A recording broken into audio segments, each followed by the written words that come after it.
ratio, Tales from Nibbana. That's right. And our special guest is here. So yesterday there was a nice day outside, but unfortunately the microphone did not work properly, and it's mostly chirping. What are they called? Those guys? Are you talking about the crickets? Yeah, crickets. Yeah.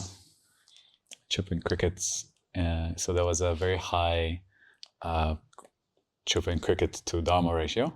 Today, hopefully, we. Yeah. And as you can see, we're inside because it's storming outside right now. Yeah. So we're here in India, in a state called Uttarakhand. Uttarakhand, yeah. This is a state. Is That's that the right? state. In a county called Nainital. Yeah, Nainital district. Nainital district. In a village called Satoli. Satoli. But don't come here. No, we don't want you here. We don't want you here. This is our refuge. That's right. We came here to work in a great state of focus Right. on our books That's right. and on our new Hicho, Tales from Nibbana. Yes, there you go. Yeah. So I'm working on the Heart Illuminated. Yeah. Right now, mostly focusing on the companion practice book. I've decided to separate the intellectual understanding from the actual practice path. And Delson is... Oh, what am I doing? Oh, right, yeah. I was so engrossed in what you had to say. So I'm working on Craving. I still got a lot of Craving to work on. So just finishing that book in the series of Dependent Origination. And I'm working on outlining a couple of other books that will be there in store. So that will be another book, which is probably the end of the series of Dependent Origination, and another book which is basically sort of my version of an autobiography of a yogi. So yeah. So that's really what we've been working on, just books and enjoying as much as we can the walks around through the forest, and chilling. I mean, it's a very, very laid back life. A lot of chilling. Yeah. Do you want to give us a sneak preview of your autobiography? Maybe like a nice tidbit. Sex, drugs, and rock and roll. Sex, drugs, and... You heard it here first, ladies and gentlemen.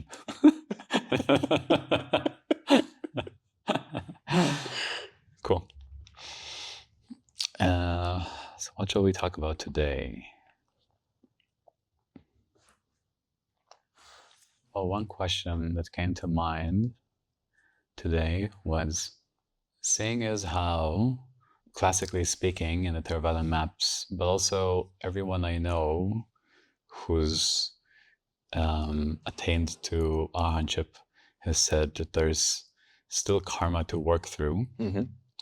What do you think is the thing that needs to happen? Or do you think there's a particular subset of karma, maybe in some location in the body, some type of karma that needs to be dissolved before the final flip can happen? Yeah, this is a good question. So first of all, I think we can talk about the classical view, and then we can talk about the realistic view, because there's two ways of looking at this. The classical view says that the karma that has to be worked out, let's say, is the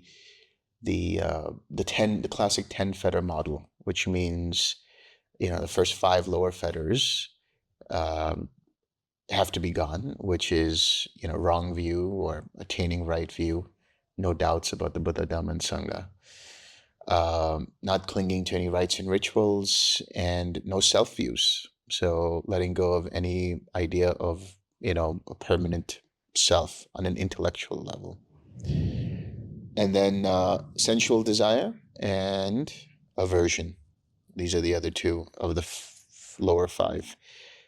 The higher 5 that have to be let go are basically conceit, craving for existence in a form realm, or craving for existence in a formless realm, and ignorance. So, what did I get to? Conceit? Restlessness. Restlessness. That's right. Thank you. My favorite one. Restlessness, yeah. So these 5 have to be let go in order for arhatship to be there. I think if you think about it realistically, in today's world, it can be seen that an arahant is someone who has let go of any kind of attachments to one view or the other, even if it's a classical view, even if it's Theravadan, Mahayana, Vajrayana, whatever you want to put it as. You mean a dharmic view? A dharmic view. Yeah. Like let go completely of all traditions, all views, and so on. And lives a life that's essentially spontaneous within, let's say, for lack of a better word, the bounds of ethical, or ethics and morality, which means they wouldn't hurt people intentionally. They wouldn't do things that would cause harm to oneself and harm for others. And so that's mean they would not intend to. Harm, yes. That's right. It's all about the intention. So that's what I'm saying. They wouldn't intend to harm, and they wouldn't intend to cause harm to others or to oneself. Even to bugs like this one? Yeah, I mean, it's just a bug. Mosquitoes, especially. What if it's trying to eat me?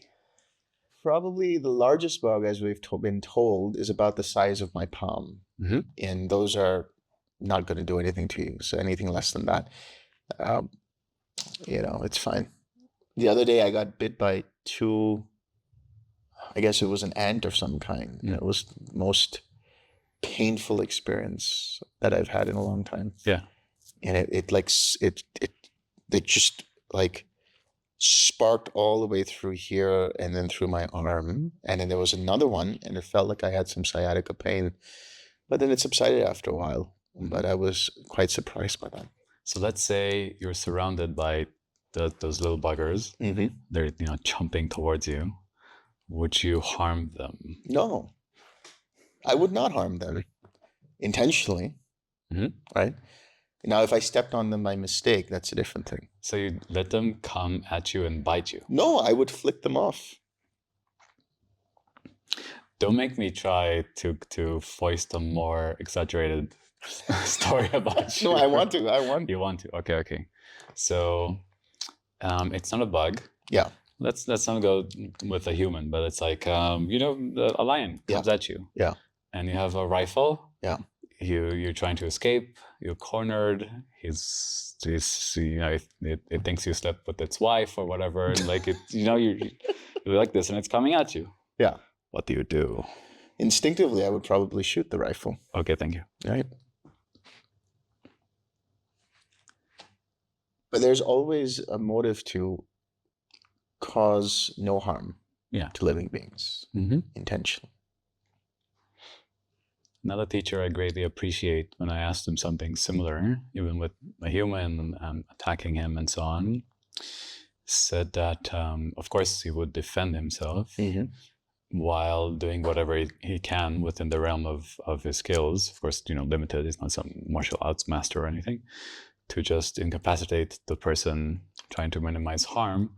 And also from the perspective of there's something a little that can sound a little condescending about this, but like I fully believe the guy, and also in some sense adopted this attitude myself, to prevent the guy from taking on the karma of killing someone. Yeah, that's right. So in some sense, a refinement of this idea of like do no harm, intend no harm, becomes something a little utilitarian in what is the move that creates or leads to the least amount of harm, regardless of whether it's me or the other person. I think many spiritual teachers would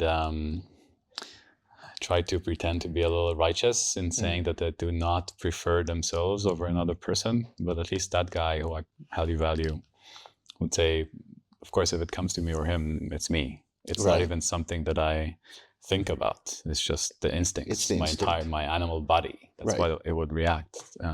I had a similar question from a student a few years ago, and she had written me an email very similar to this, was, What would you do if somebody, you were in an alleyway and they tried to mug you? How would you defend yourself? Would you defend yourself? Yeah. And yeah, of course you would defend yourself. You would try to evade the attacks initially. Mm-hmm. And yeah, that is true. You would try to minimize the level of harm the other person can cause. But usually in the heat of the moment, it's all about making sure that I'm not hurt. Yep. Fight and flight kicks into gear anyway, and you're just like trying to get out of the situation safely. Okay, so back to the original question. Mm-hmm. What do you think needs to be cleared out of the system in particular, if anything, in terms of existing karma, in terms of existing conditioning, in terms of the existing tainted samskaras, right? Because clearly, even as you let go of all 10 fetters, there can still be karma.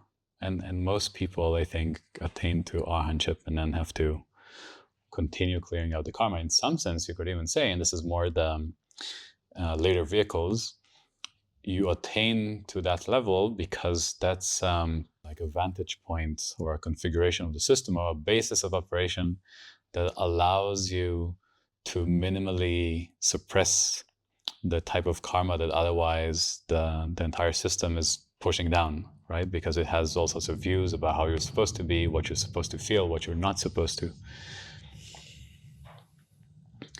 But clearly, if you're carrying a lot of karma without releasing a significant portion of it, and again, I'm asking which significant portion, it would be very hard to let go towards being able to abide in Nibbana to a sufficient degree to then not allow any view, any self-iterative process to land. So what do you think needs to happen? So a couple of things. One is, when we talk about letting go of karma, I think we should let go of the idea that in order to attain arahantship or Buddhahood, you need to be having a clean slate. Mm-hmm. Because historically speaking, or at least sutra-based experience of the Buddha shows that he had to still deal with external factors, which could have been considered karmic in nature. So the idea that we need to clear a certain kind of karma in order to attain arahantship or to attain Buddhahood might be one part of the puzzle, insofar as letting go of, let's say, the reactivity or the friction with the karma that arises. And so it's not spiritual bypassing, it's not being passive, but really it's just seeing for what karma actually is. What karma actually is a series of experiences that come and go as a result of various kinds of contact. And that can only be developed, let's say, I say only be developed, but essentially that can be developed through a process of seeing with wisdom. So understanding that the karma that's coming is just sensations, just experiences, just feeling. And as soon as there's like a clutching to it, as soon as there's a grasping to it, and that's what propagates that. Mm-hmm. So there's nothing to literally let go of except letting go of the idea of letting go. Mm-hmm. Good.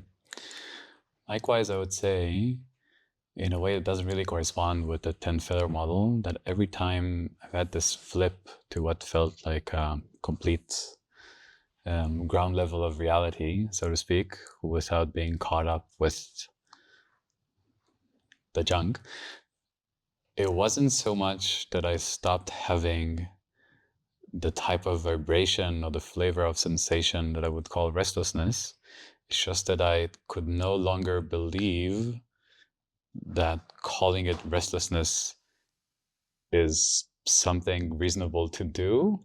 Even saying reasonable to do is conceptualizing. It's just naturally, I would just see the vibration for what it is. And it would be, for example, it would not be restlessness. It would be, a stupid example would be, I'm hungry, right? Of course, it's generally something a little deeper than that. Normally, I have a hard time attuning to because of the way that my system is set up, because of the schisms in my mind and body because of whatever trauma or wounds I'm still carrying.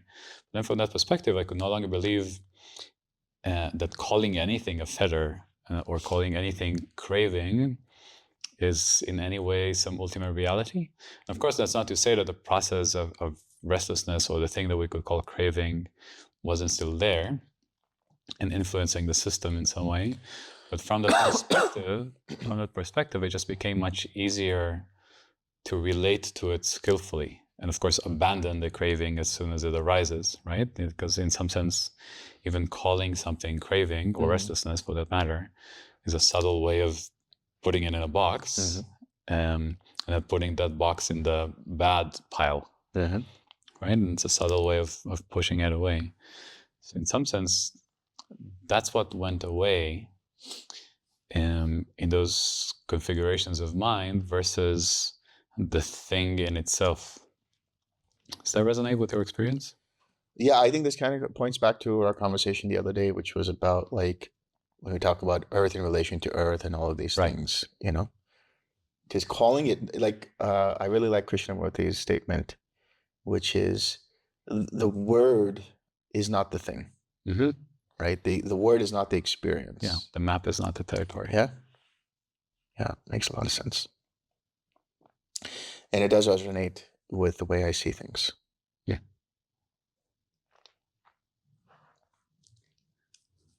I mean, in some sense, this is the essence of the Vajrayana path over the earlier turnings of the wheel of Dharma. We have the 12 links of dependent origination. Part of it is clinging, and particularly clinging to views. Oh, that's nice. And so, India brownouts, like a third of our time. Yeah, interesting. Thank God for batteries. No, we're in India, so thank Shiva.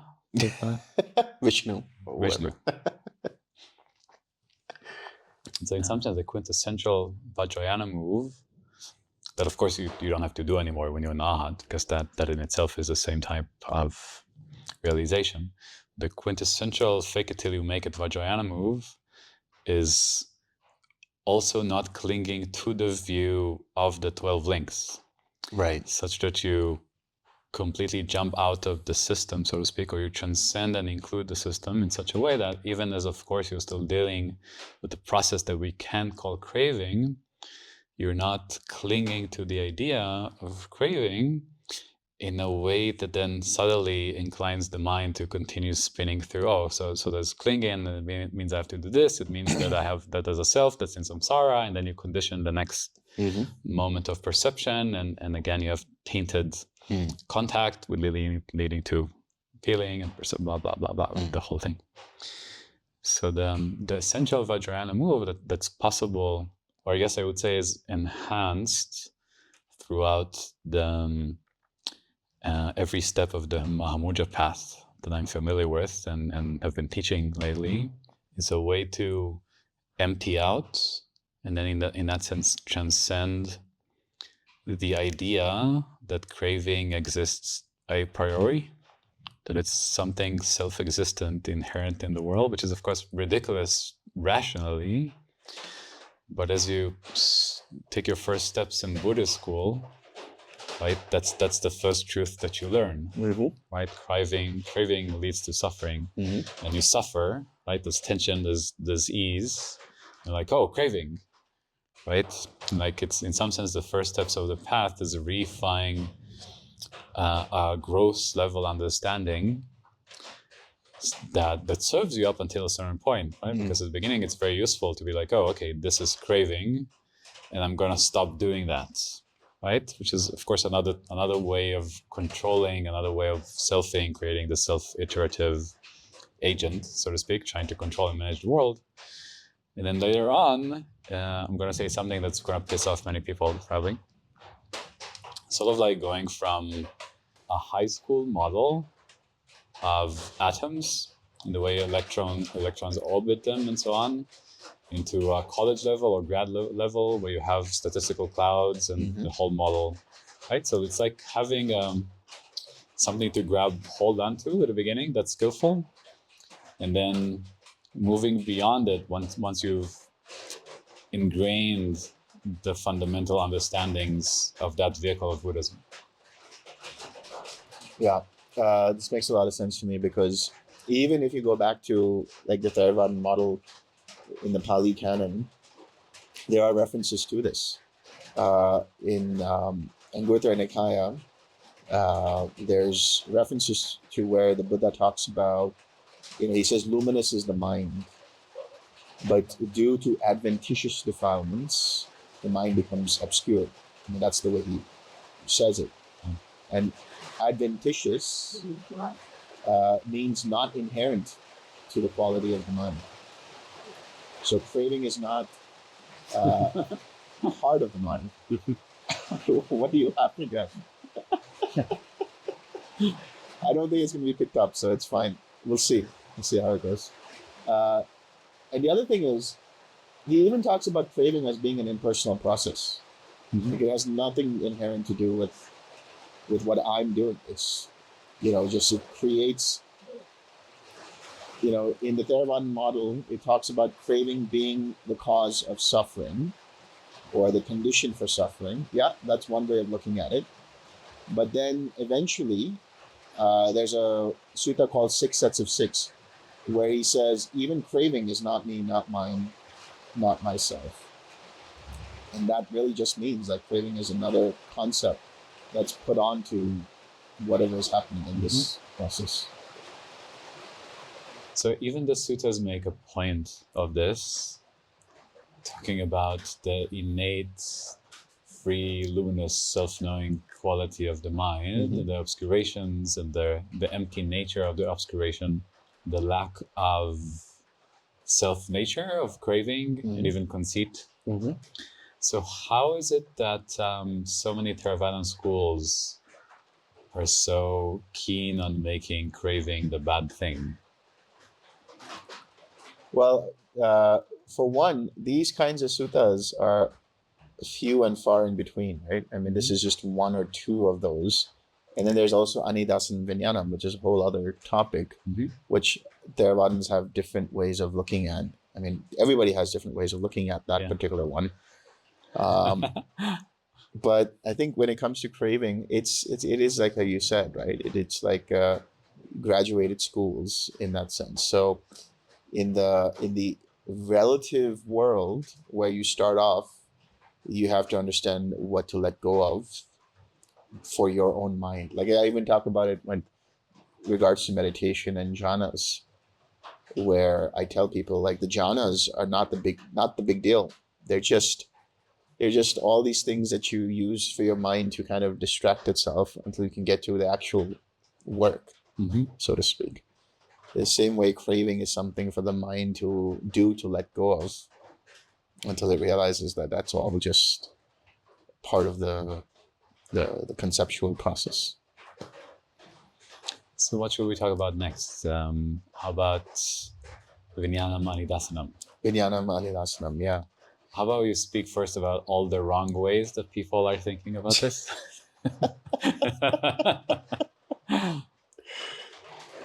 So Anidassanam Viññanam. Anidassanam has been translated as without surface or non-manifestative. I call it non-reflective and so on. And a lot of people equate that Anidassanam Viññanam as sometimes as cessation of perception, feeling, and consciousness. Sometimes they equate it with the signless, and other times they'll equate it with Nibbana. And they're all pointing one way or the other to those things, but they are not the same as those things. So I see you're gracefully skipping my request to talk about the wrong interpretation. Because I really don't know what the wrong interpretations could be. I'm just messing around. Yeah.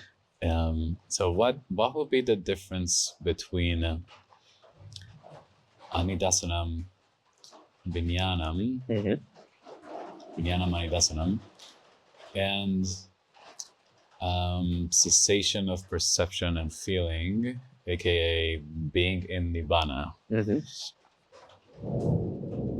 So Anidassanam Viññanam is the consciousness. Viññanam, right? The consciousness. Anidassanam is non-reflective, which arises when you know that you were in Nibbana. Very good. I mean, following Nibbana? Following or when Nibbana. you're following Nibbana. I see. So, in some sense, you're saying that is a quality of awareness. It's not the quality of Nibbana, being the unconditioned. It's the quality of the awareness that is aware of Nibbana. So in some sense, that is the equivalent of the word Rigpa. Exactly. I see. So it's like Rigpa sort of describes the same thing, like awareness, cognizant or recognizing of the unconditioned, of the absolute base, they say in Tibetan, in a positive way, right? This is the thing, it's recognizing it. And the Theravadans are saying it in a negative way. Right. It's like an awareness that nothing sticks to, an awareness that nothing catches onto, and to perpetuate the self-iterative.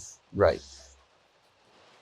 So I guess the question is whether we would say that awareness is Anidassanam Viññanam only in the first moment of coming out of complete cessation, or if it's like Rigpa, this is a very semantic and scholarly discussion, but I'm still curious about the way that the Theravadans speak about this. Is it unlike Rigpa in that Rigpa is also the type of awareness that even if it continues self-iterating and even if it's still touched by the taints, just by mere virtue of continuous recognition of ground floor, of the absolute base, we call it non-ignorant or intelligent awareness, right? Awake awareness, versus Anidassanam Viññanam, that as soon as it starts spinning again or has any taint, we're like, no, it's not that anymore. So I would probably contextualize it with the way the Buddha has used it in that particular sutta. It's the Theravada Sutta, Digha Nikaya 11, I believe. And it's in verse form. And he says, like there's this monk who goes and asks, where do earth, water, fire, air cease? And the Buddha says that's the wrong question. The question should be, in what do earth, water, air, fire find no footing? And he says it's Anidassanam Viññanam, consciousness without surface, or non-reflective consciousness. So there I would see that it's a self-propelling thing like Rigpa. Because if you're staying in that, or another way to look at it is, Sariputta also talks about this, he says it's like there's the perception of Nibbana, which is the Anidassanam Viññanam, and there's Nibbana itself. And it's flowing continuously. But then why would the elements not find hold in Anidassanam Viññanam? Because the Tibetans would say, even if awareness has the quality of Rigpa in recognizing, and even for the purpose of continuing down the path, it has to allow the type of defilements, so to speak, that otherwise obscure the ground to come up as they are for the purpose of liberation. I see. So that they can see, in some sense, the folly of grabbing, so that they can reform or transmute to be more in alignment with the understanding, the visceral, direct understanding of the ground. And so maybe this is the case of the Theravadans being a little more idyllic in the sutras again. Yeah. I mean, maybe another way of looking at it is they're calling it, or they're referring to it as a non-conceptual awareness. So it's more so that the label or the reified form of the elements doesn't find hold. I see. That makes sense. So you would say that there is one-to-one equivalent to Rigpa? If we could say that that's basic what Rigpa is as well, which is it's the awareness of the ground, which is in this sense the Nibbana element. Yeah. I would say that Anidassanam Viññanam is a result, quote unquote result, of having made contact with Nibbana. So in that sense, it's a one-to-one. Yeah. But could you say Rigpa is non-conceptual awareness? I would say Rigpa is an awareness that has a basis that is before the sensory bits or the mind atoms differentiate or combine into reified forms, into concepts. Yeah. It's like the awareness less divided from the ultimate or from the vast potentiality, infinite potentiality. Mm-hmm. Yeah. And so in that sense, yeah, that does correspond. Yeah.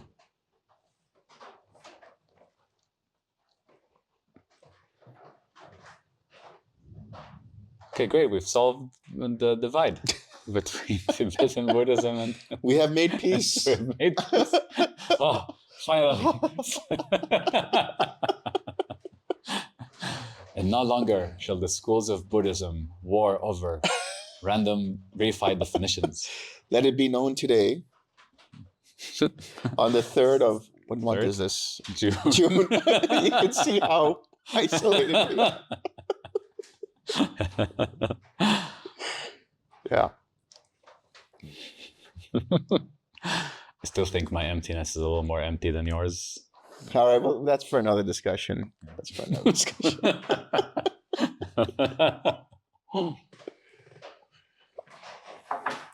Even if not now, like I would like to continue talking about this from the perspective of the way that the Theravadan jhana path, culminating in cessation, cessation of feeling, and I like saying cognition. I don't like perception. It's like we say perception, but we mean Sutta perception, not Western perception. So I prefer cessation of cognition. Getting to that is a means of coming into direct, unsurpassable, doubtless, complete contact with Nibbana, right? Sometimes I like saying they need to be clubbed over the head with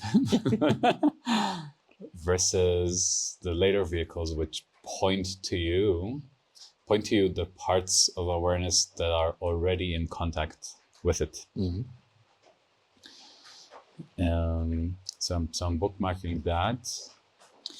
And then another thing that would be useful is to talk about the parallel between signless collectedness and the type of practice, pointing out practice, that is an approximation of Rigpa, that is in some sense a view that's installed in the mind of a practitioner so that they can get to the true signless or the true Rigpa. This whole path of approximation that I find very skillful. Yeah. So I also want to get Palasamapati in this and tease out the exact meaning of it. Yeah. But then, let's just for today, let's end with, because we started with this, Pabhassara Citta.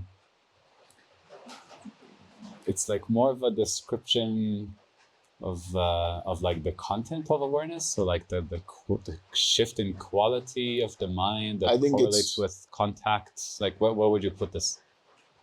I think it's actually in some sense referring to Buddha nature. That's what I'm looking at it. Mm-hmm. That the quality of the mind, that the quality of the mind is luminous. And luminous is a very interesting term because I don't think it's referring to that there's a light in the mind, but rather it has this radiant quality. It has this sort of clear light quality to it where you can just be here with Buddha nature.